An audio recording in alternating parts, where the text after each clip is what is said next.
let's get started.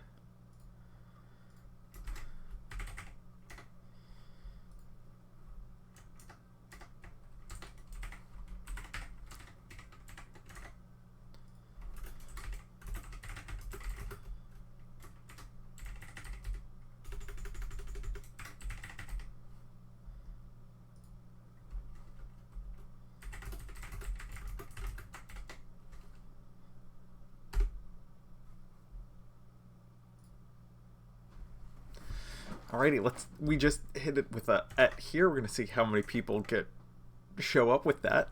Uh, we're gonna hang out, get started in just a couple minutes.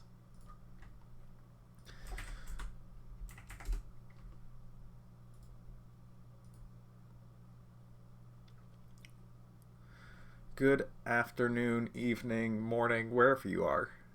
How's everybody doing? I'm a little bit under the weather, so please pardon me if I sound a little bit nasally during today's talk. Oh, we should probably get this slide to the beginning of the show. You can't see it, but I can, and I was at the end of the slide. Alrighty. We're just going to hang out here for just a couple minutes as folks show up.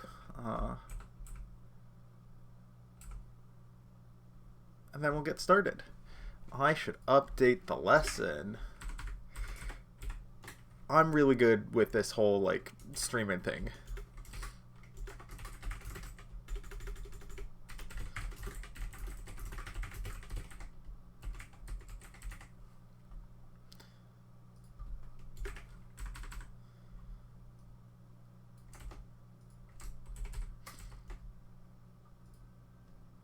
There we go. We got a title that is accurate and what we want it to be.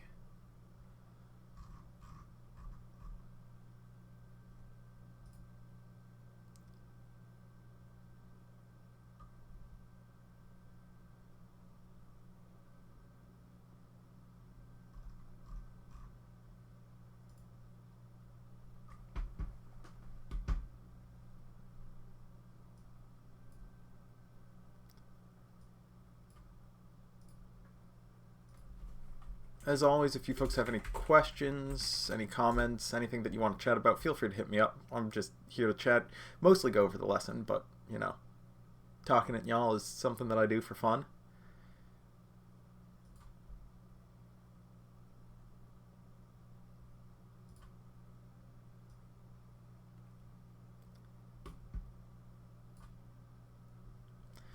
We're going to give folks another minute or so to trickle in, and then we'll get started with game fundamentals, golden rules, and all that good stuff.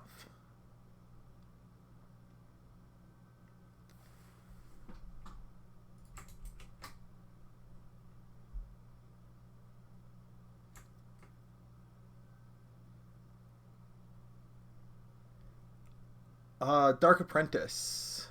The size of the store is really anything as long as you're actually running events. So if you're running like 8-player draft events, 8-player weeklies, even like 6-player weeklies, as long as you're answering calls and actually running an event, that is enough. The requirements for the level 1 certification are not terribly stringent. We just want to make sure that you have some experience running events before you get that certification, so you actually know what it's like. I know a lot of people who really enjoy the rules, and then they judge their first event, and they're like, I just want to really know the rules and play the game. I don't actually want to spend all of my time answering questions folks have. That's not for me. And so we want to make sure that you find out whether or not it's for you, whether or not it's something that you want to pursue, and make sure that it's within your skill set, because a large part of judging is customer service and interacting with players in a different way than you do as a player. So we just want to have that check to make sure that you're a real human who enjoys doing this and it's a good fit for you. So 8 players is all you need. Essentially what we're looking for with the endorsement for level 1 is a store says, I would like you to run events for me. That's all it is. And if the store has 8-player events and they're like, yes, we think you can do that, perfect. If it's a store that's running 64-player pre-releases and like they have 8 pods of draft every other week, and you show up there and it's a little bit overwhelming, they'll be like, hey, we think you're in a great spot. We think that you could run some events some smaller events, maybe run a weekly that isn't structured as much, but this is a little bit much for you. They might give you some guidance, or they might help you get that endorsement. So relatively light. Good evening, CM. Alrighty, let's just dive into things. Alrighty, golden rules and game fundamentals. We're starting with this because, well, you need to have a structure and foundation from which to build on. This is something that I've been harping on in all of these apprentice level lessons. That's not going to be the most complicated of lessons. A lot of you, particularly the more engaged folks who have been here since the beginning, you're going to know a lot of this stuff. I think in this one and the next one, we might get a couple of things that you maybe didn't know, or what's more likely to happen is it's going to be things that you intuitively knew, but did not explicitly know. For example, the golden rules, this is not something that everybody will have read. Boop, boop, boop. Yeah, the golden rules. Not everybody will have read the golden rules, but everybody who plays the game will probably have a good idea of what they are. Just if you had to guess, if I said to pretty much anybody playing the game, what do you think takes precedence? If the comprehensive rules say something, the quick start rules say something else, which document do you think is going to be more accurate? And if people say the quick start rules, I think they need to learn what the word comprehensive means. If you have a question of what takes precedence between a card and the comprehensive rules, and they say the comprehensive rules, I've got questions about how they think, well, any card works, because every card is essentially an exception to the rules. Energy Conversion Lab lets you play a card and give it ambush, which the rules don't say you can do. Shirat and Hera let you ignore key elements of the game rules. And so the golden rules of precedence are fundamental to how the game works, but also something that you can relatively easily intuit. Similarly, the reminder text in italics and parentheses, like on Shirat, that is not actually game rules. That does not take precedence over the comprehensive rules. The comprehensive rules that describe, sometimes it'll reference something. The example I use in this lesson is Sentinel, which is an incomplete reminder. The line and a half here doesn't fully explain how Shirat works within the rules. I'm also probably mangling the pronunciation of his name. Is it a Harper? Is it a Sharper? Chirat? Or is it Shirat? In any case, I'm going to move on until somebody in chat tells me how to pronounce it otherwise. Second golden rule is do as much as you can. You, for example, taking the forces with me, if you have a friendly unit, you give 2 experience tokens to it. If you control a force unit, you also get a shield token. If the unit's exhausted, you can't choose to attack. Thanks, Director Griffin. That really helps clarify the pronunciation for me. So you do as much as you can. This is different from a lot of games where if you can't do everything, you're sometimes not able to play the card. And so just doing as much as you can might be a change in ideology and philosophy from other games. A lot of games do say once you begin to resolve something, you do as much as you can, even if things become impossible. But from the beginning, you're able to play events, activate abilities that cannot necessarily resolve in full. Okay, Mad Dog Max.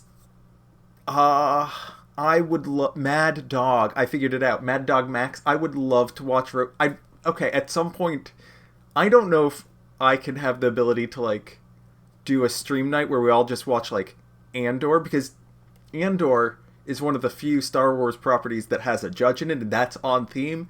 But if I can be on the clock and watch Andor and hang out with other judges, we can throw Rogue One in there. Both of those are good. It's for the pronunciation for the stream.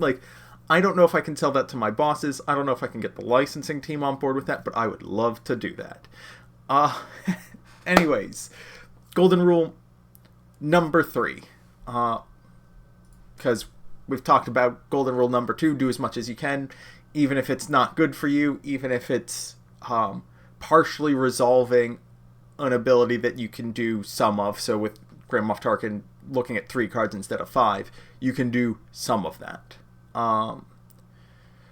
Restrictions override permissions. This is both true of the rules and cards. The rules will generally say this is what you can do, this is what you can't do. If something says you can't do X, you can't do it. Regional Governor is my go-to example here. If something tells you to play a Death Star Stormtrooper, Regional Governor is naming Death Star Stormtrooper, you can't play Death Star Stormtrooper. If you have something that says, if you have Entrench on a unit, and then you play an event that says attack a base, while that event is instructing you to attack a base, then Entrench will take precedence and you will not be able to attack that base. So those are our 3 golden rules. Comprehensive rules take precedence over quick start rules. Cards take precedence over the comprehensive rules. You do as much as you can whenever you're resolving any ability or action. And then finally, restrictions override or take precedence over permissions. We also want to talk about some technical terms. There's a lot of game terms in here. Some of them see more use in other games. I feel like for people who are interested in becoming a judge, I hopefully don't need to define, at least at the initial level, what the word draw a card means or discard a card. But active player is maybe a term that you haven't heard of before, especially if you've not judged card games before. It's something that shows up pretty frequently in other card games. In Magic, it's active player. In Flesh and Blood, I know it's turn player. The concept of whoever's turn it is, whoever has priority, whoever's pushing the game forward. And this is something that's important both mechanically on the rule side, but it's also something that we'll talk a lot about when we get to policy documents later in the level 1 lessons. So, active player, what does it mean? It is the player who's taking an action. If no player's taking an action, then it is the player with the initiative. So, during the action phase, if it is your turn, you are the active player. If it is during the regroup phase or the start end of the action phase, it's whoever has the initiative. It's relatively straightforward. There's some stuff about how you order triggers and a couple other things. Look to see who the active player is. And it's just a term that we'll use as we talk about the game. Resources are something that we need to talk about a little bit because they're a little bit weird. They are considered blank with no attributes. They don't trigger abilities. The example that I like to use a lot is Colonel Yularen. Any resource you play doesn't count as a command unit, even if it is a command unit, because resources are blank, with the asterisk of if they have an ability that says it works from the resource zone, it does. This is one of those places where the cards overwrite the CR, although the CR also has a carve-out saying smuggle works, which is helpful, so we don't have to argue with people being like, no, the cards actually do what they say they do. Moving on. More technical terms. Okay, this is where I just talk about a bunch of stuff, and we're going to talk a little bit about player communication, both here with game state and then in a second with open and hidden information. The game state is the status and quality of every object in the game. So every card's current zone, controller, attributes, and status. Attributes include pretty much everything. It includes name, the card type, the cost, its aspects, its power, its HP, its traits. Pretty much anything that is visible to your opponent is part of the game state. The status of being readied or exhausted, face up or face down, that's all included. The initiative counters controller, whoever has it at the moment, and its status, whether or not it can be taken as an action or if it has already been taken as an action this round.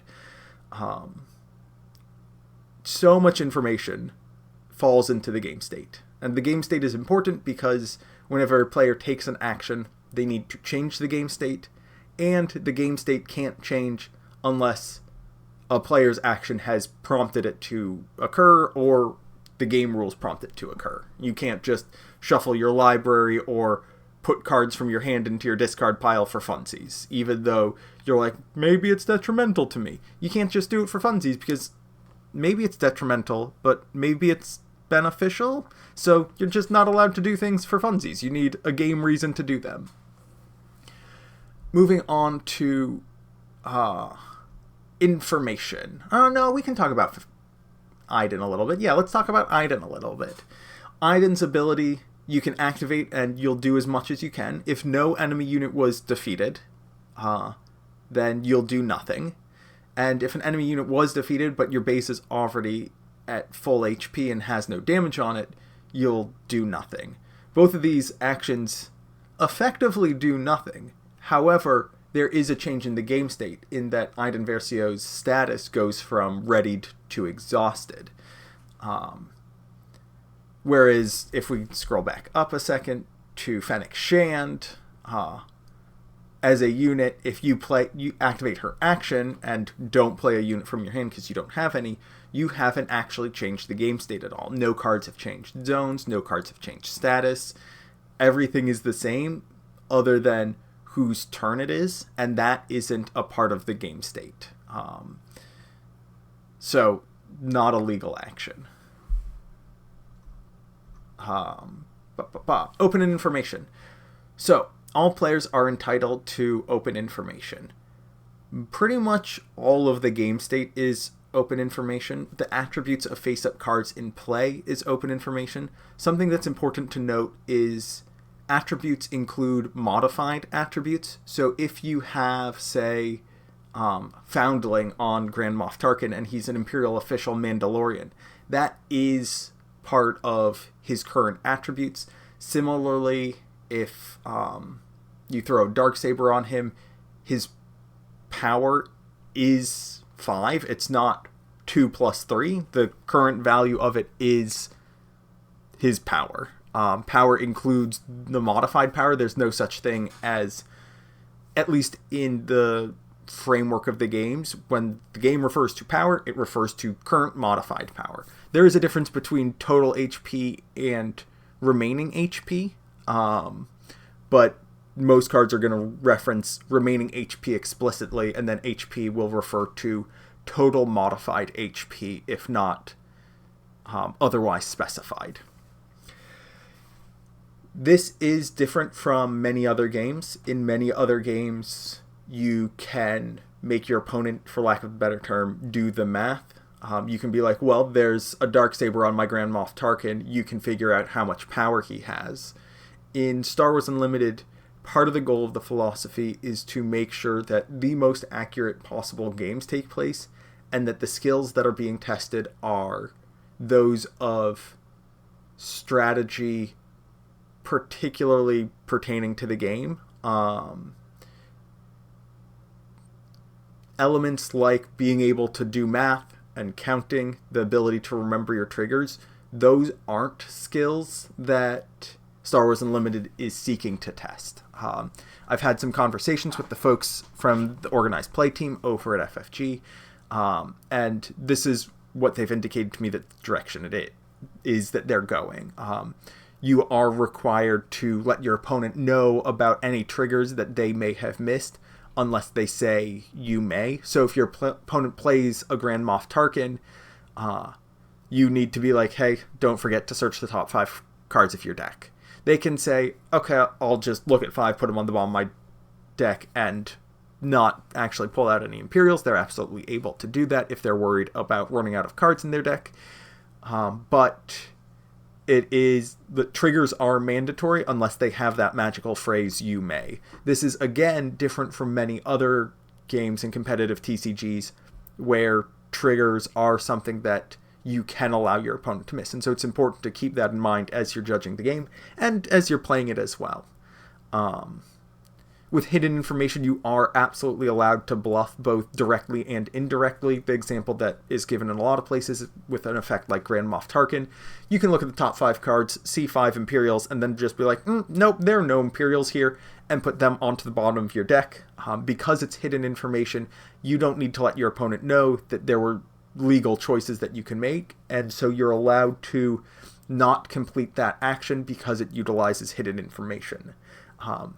Even if your opponent is aware of the hidden information, for example, if they used a probe droid on you and knew the contents of your deck, or if they used Thrawn and knew that the top card of your deck was Imperial with Grand Moff Tarkin, and this is a better example. They use Thrawn, they see the top card of your deck, they know it's an Imperial, you play a Grand Moff Tarkin, you're like, I'm going to pretend that there aren't any Imperials here, and you put them on the bottom of the deck. That information is still hidden, even though your opponent was legally given access to it, and so you're allowed to bluff about it. You're also allowed to bluff more directly. You can say, yes, every single card in my hand is a super laser blast. The Chiefs, yes. For example, are you required to inform your opponent when they would claim a bounty? Absolutely. I would need to double check bounties, but I don't believe any of the bounties are optional. They all say you do X. Even with Dr. Avazin, I believe it says I have to check bounties. I need to see if it says you may. You might need to remind your opponent that it exists. And while they might be optional to resolve, it might not be optional to let your opponents know. And that's something that I'll have to check with FFG about. If the rules say you may, then that overrides any reminder text on the bounties, and that's what we'll go with. That does seem a little bit counter to how FFG has stated that they want things to be run, but that's a conversation that we can have with them. I don't have the CR in front of me. I can pull it up afterwards. But y'all say, and it says you may, then you don't have to remind your opponent of their bounties. Including bounties on your cards, which feels a little bit weird.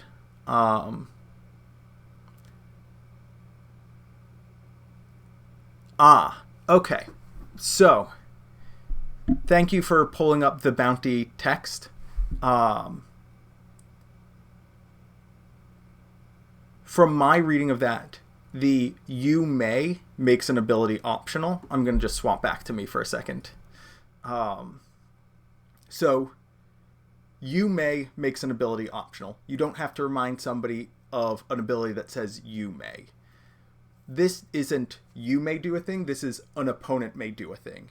And so my read of that, and along with the philosophy that I've gotten from speaking with the folks at FFG, you need to let them know, hey, my thing is triggering, you have an opportunity to do something. So the trigger is still your trigger, and it is not a you may, it's an opponent may. And so to me, that distinction is enough to make it so that you do have to remind your opponent, hey, this bounty exists. However, at that point, they can say, no, thank you, I don't want to do anything with that. That's definitely something I'm going to clarify with FFG, because it is on the line of, does an opponent may count as you may? My interpretation is, no, it doesn't. It also feels very weird that my audio is quieter. That's wild. Thank you for catching that. So yeah, I'm not certain what policy is going to be for that. Right now, I would honestly lead towards making sure players do remind their opponents of their bounties, because if you're required to remind your opponent of their Tarkin bounty, or sorry, not Tarkin bounty, Tarkin trigger, that's something that's generally beneficial to them and detrimental to you, and you should remind them about it. A trigger which is your ability, I believe you still need to resolve it and let your opponent know that they get to make a choice. Yeah, Mad Dog Max, again, it is in line with creating a positive and honest community that is more focused on collaborative competition and the best player winning rather than rules sharking a little bit. But again, I do want to get clarification on this. I'll shoot an email off after this chat and probably hear back Monday or Tuesday, because it is 9 p.m. on a Friday where I am, and I don't think they're still in the office. But I do really like that. I'm going to bring that up. If somebody actually wants to start a discussion in policy about this, that'd be a great place to talk about it. But let's move on. All right, open and hidden information. We talked about that a lot. Communication policy does have some growth that it needs. This is, again, something that I've talked with FFG about. Something that isn't covered by the rules is the rules itself. Players are not required to be honest about the game rules, and that isn't something that I think should continue to exist. Players should, at least when they're talking about the rules, strive to be accurate. However, players shouldn't be beholden to saying what the rules are. Similarly, there's no rules covering how players need to communicate about cards. So if I say, hey, can you remind me how much does Grand Moff Tarkin cost? If Grand Moff Tarkin is hidden information and in my hand, that's currently not something that a player is required to be honest about. A player can, and that I believe is a major concern. In other games, there's something called derived information, which you cannot outright lie about, but do not need to provide. And that's a great place for judges to step in. And having that for like card text and rules means that players generally will be helpful and don't have the opportunity to lie, and again creates that positive, honest community. Moving on. Game structure. This is some straightforward stuff. How do you start the game? Step 1, you put your base and leader into play. Then you randomly determine the starting player. This is something that I'm going to talk about a little more in the level 1 lesson on starting the game. But what you do is you technically determine which player determines the starting player. So if you and I flip a coin, I win the coin flip. I get to choose, do I want to go first, or do I want you to go first? Now, I can't really think of too many scenarios where I want my opponent to start with the initiative, because I can always just not claim the initiative, and then my opponent has, like, I can just pass. But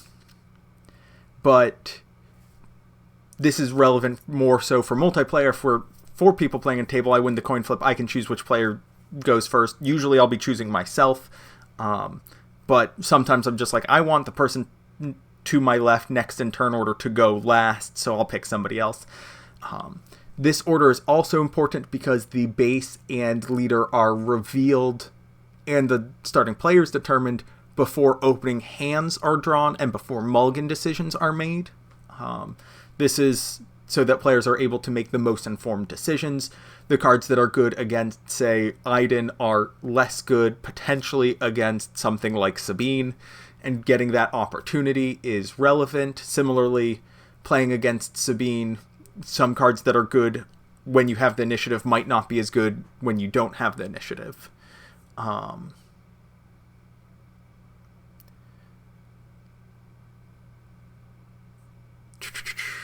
Then you resource 2 cards. This isn't optional. You have to resource 2 of the 6 cards. There's no being like, nah, I want to start with a 5-card hand. You can't resource more than 3. They do come into play ready. And then the first round begins. Rounds are comprised of turns, and players take actions. Mad Dog Max.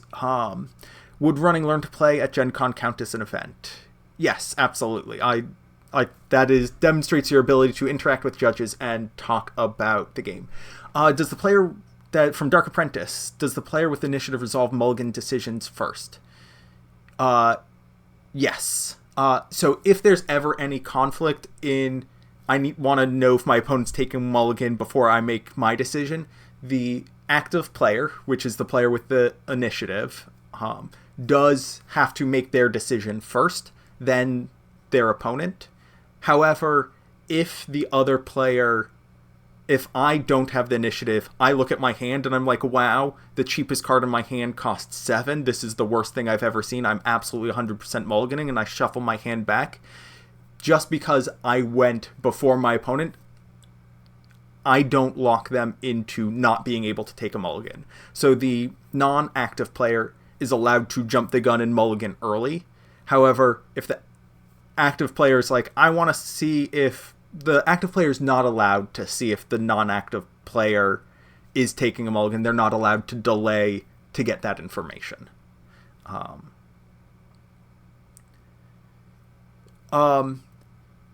CM, technically, for resourcing, that is correct during the regroup phase. During the start of game structure, there isn't that separation because both players have to resource 2 cards, and there's no open information that changes the game. But during the regroup, if you're like, I want to know if my opponent's going to resource a card, active player does make that decision first. Going to the game, there are 5 core actions. I'm hoping that you folks who have been running Learn to Plays and are asking questions about communication policy regarding bounties know at least some of these. Passing, I'm going to go from the bottom up. Passing, because that's how I teach people, I don't know why. But passing is you do nothing. Claiming the initiative means you go first. Attacking with a unit, you run in with a unit. Using an action ability. Using an action ability is pretty straightforward. And playing a card is playing a card. 3 of these we're going to go into depth in one of the level 1 lessons. We talk a little bit about it in lesson 6 of the Apprentice. That's next Friday. But we're really going to dive into them in the level 1 lessons, talking about all the weird stuff that can come up with playing a card, using abilities, that sort of thing. Dark Apprentice. Players do have to resource exactly 2 cards at the start of the game. You cannot resource 1, you cannot resource 0, you cannot resource 3. It must be 2.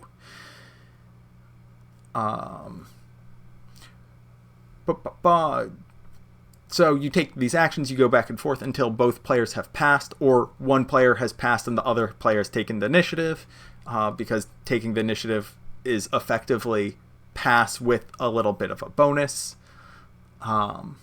Once we do that, we move to the regroup phase. Both players draw 2 cards. This happens simultaneously. If a player is drawing from an empty deck, for each card that they would attempt to draw and cannot draw, they take 3 damage. This happens sequentially in a way. So each player draws I believe each player draws their first card, then each player draws their second card simultaneously. So if both players are at 3 health and have empty decks, they'll take the damage simultaneously. If one's at 6 and the other's at 3 and they both have empty decks, one player will lose the game before the other player does. Both players during the regroup phase choose up to 1 card. So it's draw 2 simultaneous? Okay. Then in that case, you can potentially have some nice draw scenarios where both players lose the game and the game is a draw. When you resource, both players choose up to 1 card to resource. Comes into play exhausted.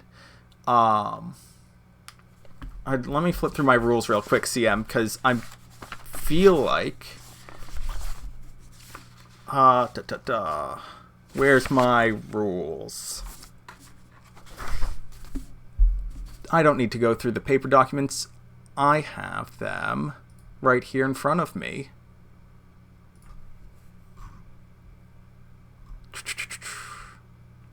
This is just curiosity.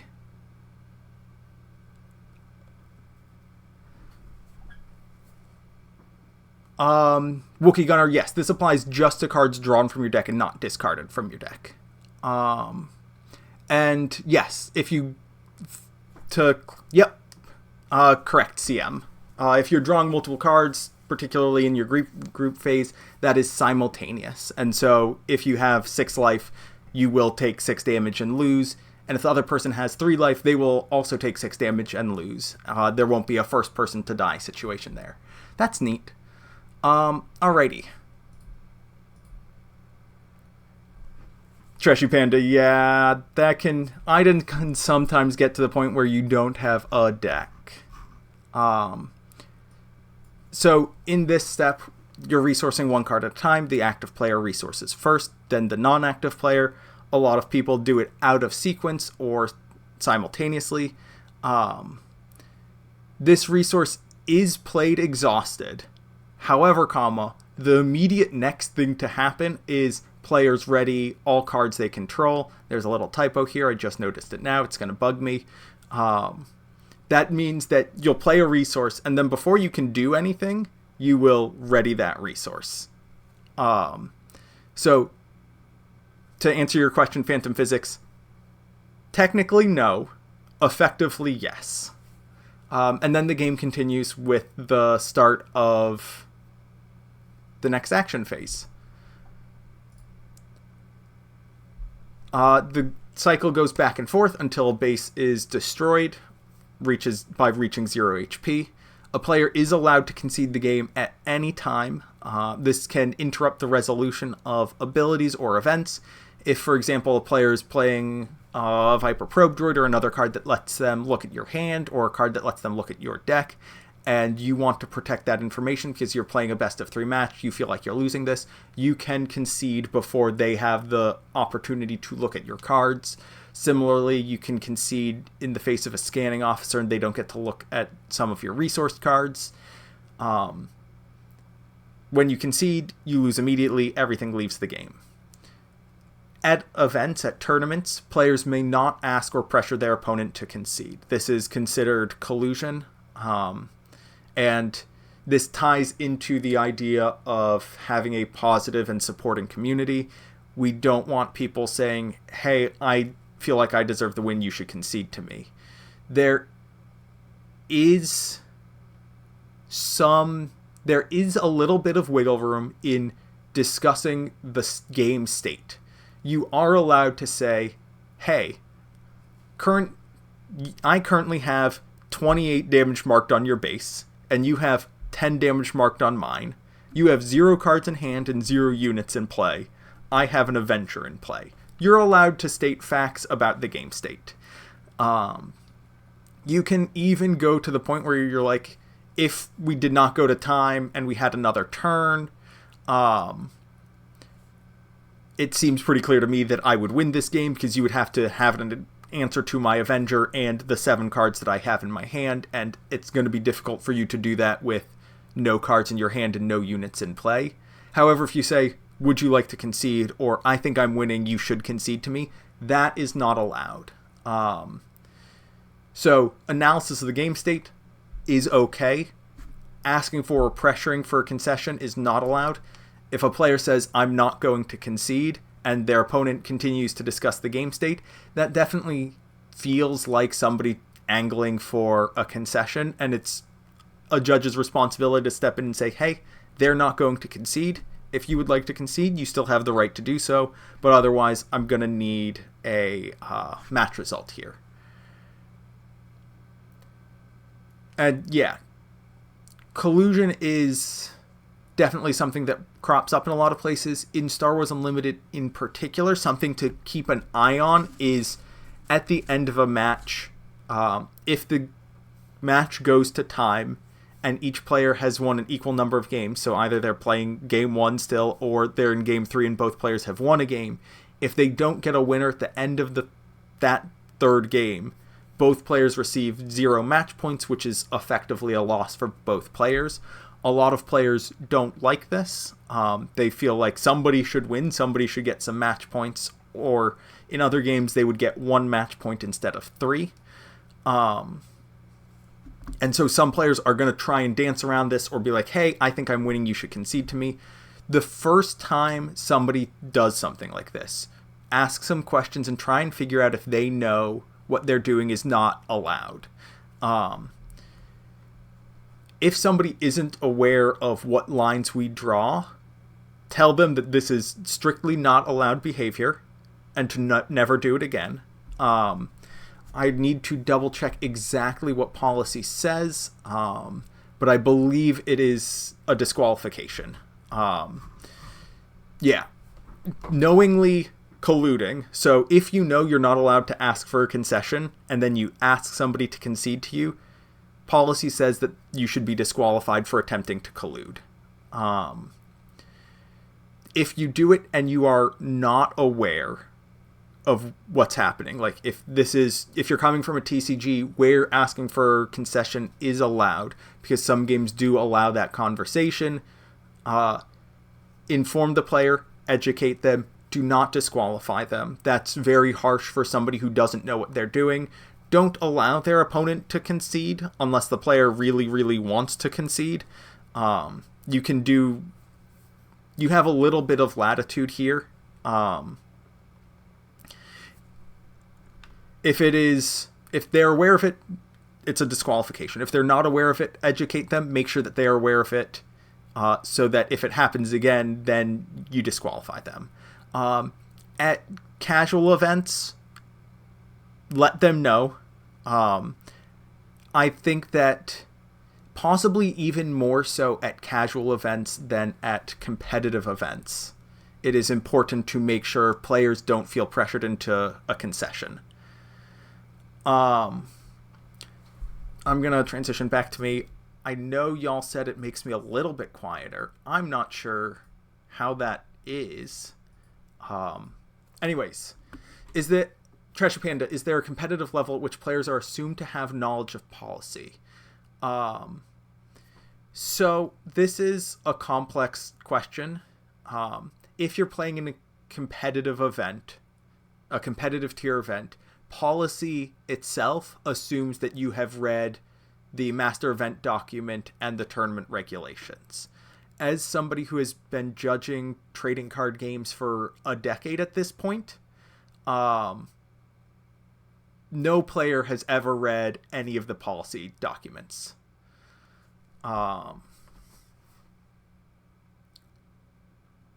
So we'll troubleshoot audio after this conversation because this is an important conversation. What I'm going to say here is be lenient with your players.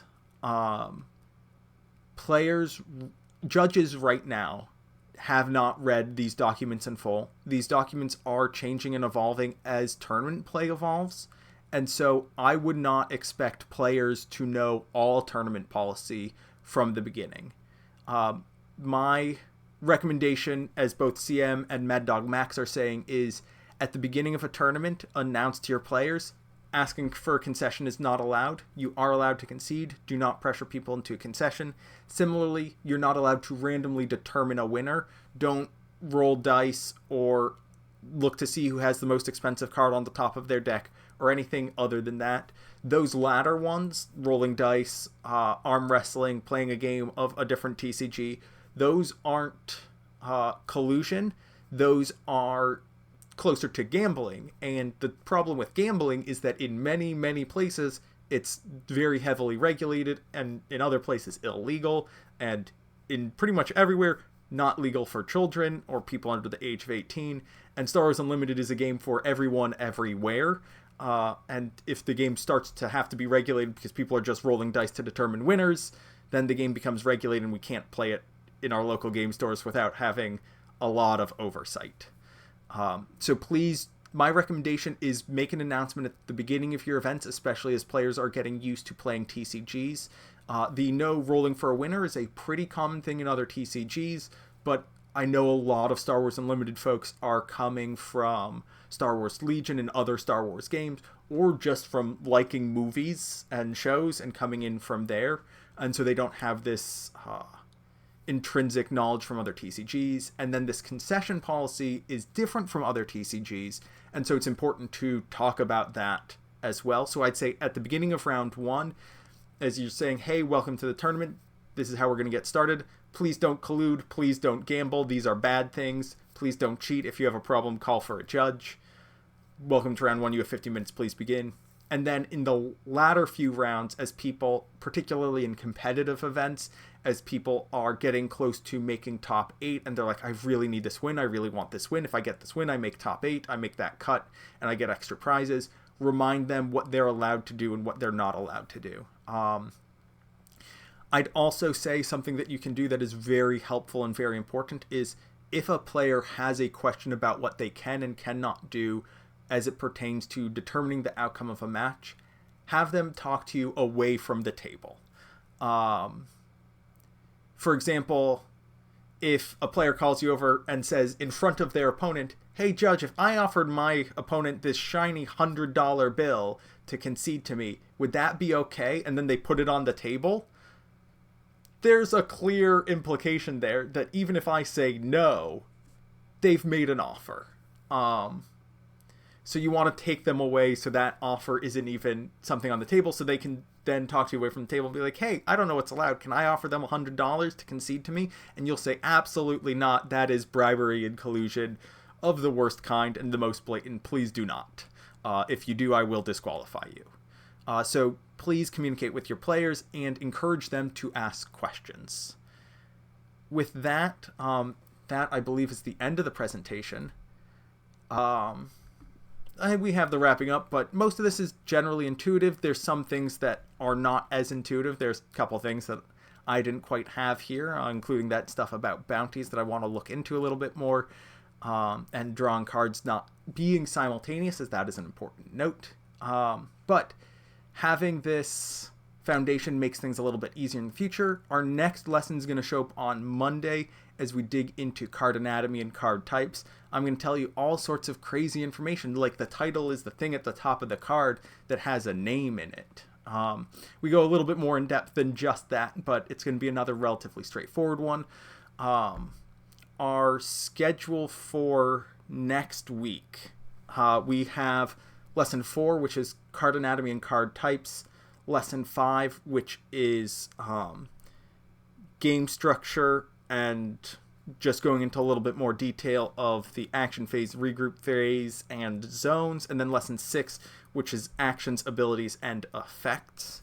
Also next Friday, which is going to be the 30th, after all 6 lessons are out, that is when we're going to be releasing the Judge Apprentice exam. It's going to be a 20-question rules exam that's going to be covering elements from these 6 lessons that will, at that point, be available. It is likely going to take the shape of a Google form as a temporary measure as we build up our tools to have them built into Nexus. However, that test will be available permanently. There will likely be something along the lines of a several-month cooldown if you do not pass the exam, just to give myself enough time to develop a second quiz and a new pool of questions, as well as developing the L1 quiz in concert with that. What else do we have coming up? On Tuesday, which is, I want to say, the 27th, we're going to be doing an AMA with myself, Tim Shields, who's the CEO of Cascade Games, and Chris Allison, who's the VP of Operations.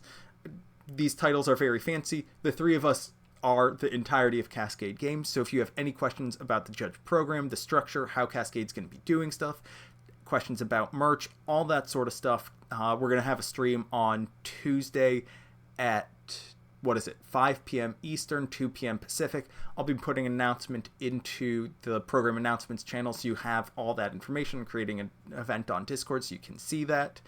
One of the things that we're working on is turning the lessons themselves into a podcast, so you'll be able to subscribe to the podcast if you're looking for just audio only. We've got a bunch of other stuff going on. Lessons now have translations, so you can have these lessons in whatever language you want. Other than that, what's a name? Well, a name is how we identify cards, and it's actually really interesting because many cards can have the same exact name, and that's fun and wrinkles my brain because I'm not used to it. Regardless of the card's printed language, a name is the card's name in English, which will generally, I don't know how much it'll change for unique units, but that's another conversation. In any case, I'm going to hang out for another minute or so. I'm going to futz with my audio settings in front of y'all. But if you have any more questions, please feel free to drop them in the chat. I'm going to keep an eye out as I jump between my 2 displays here and see what goes on with my audio. I see what's happening.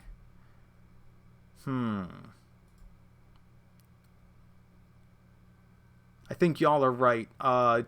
Maybe a webcam.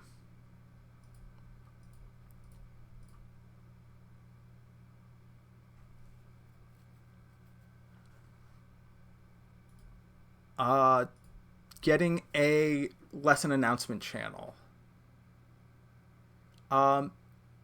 If you go into the Discord and pop down to lesson discussion, the newest lesson is always going to be the most recent post, I think, or it depends potentially on engagement.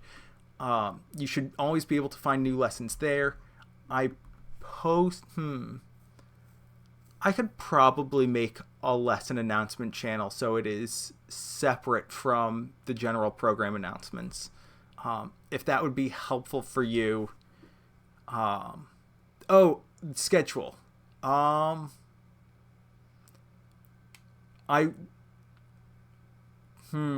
I'm thinking about having a dedicated channel for that. I don't love it. But I also do see the concern of it disappearing. Let me think on it. And I want to avoid clutter, but I also want information to be available. So that's the dichotomy that I have to live with my entire life. So let me think on it. I'll get back to you. Mad Dog Max. I am hoping to do one of the planetary qualifiers. I know the tournament organizer actually up in Canada, so I'm going to be driving quite a way to go up there, spend some time with some friends, and maybe do a planetary qualifier on a weekend that I have free. Yeah, just pinning it as a post in program announcements is probably the best way to do it. Although I think post pinning schedules is a good thing to do. Everything else you can find because it's a one-shot announcement.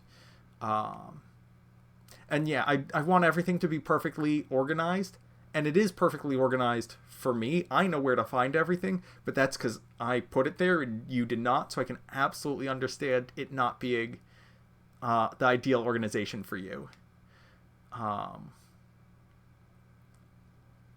Mad Dog Max, if you don't get selected, so the way staffing selection works for this, tournament organizers do have to select from judges we recommend.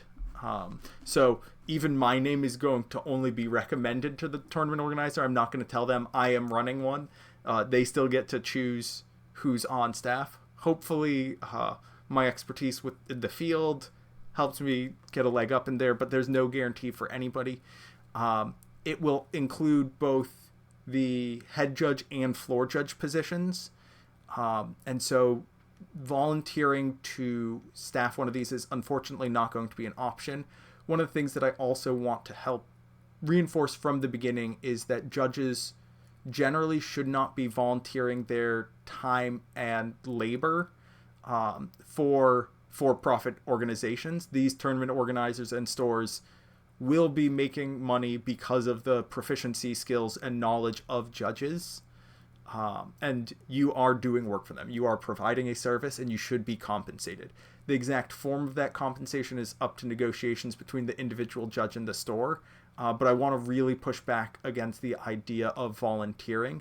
I know that for many judges, especially at the beginning as we're starting up, judging is going to be a hobby. It's going to be a way to stay engaged with the community and give back to the community. It's something that we're doing not because of the money. But you should always make sure that you are getting compensated and not just volunteering for free unless it's for a nonprofit or a charity event, that sort of thing. Yeah, I know a lot of people are signed up to play in their local planetary qualifier, but have also applied to judge and will withdraw if they get selected. I'm really glad to see that a lot of the judges are as excited about playing as they are about judging. OG-san, can I link something on the Discord to the Twitch streaming schedule so we have a visual on a calendar? That would be great if I also had any sort of Twitch schedule. I've just been so slammed with creating content about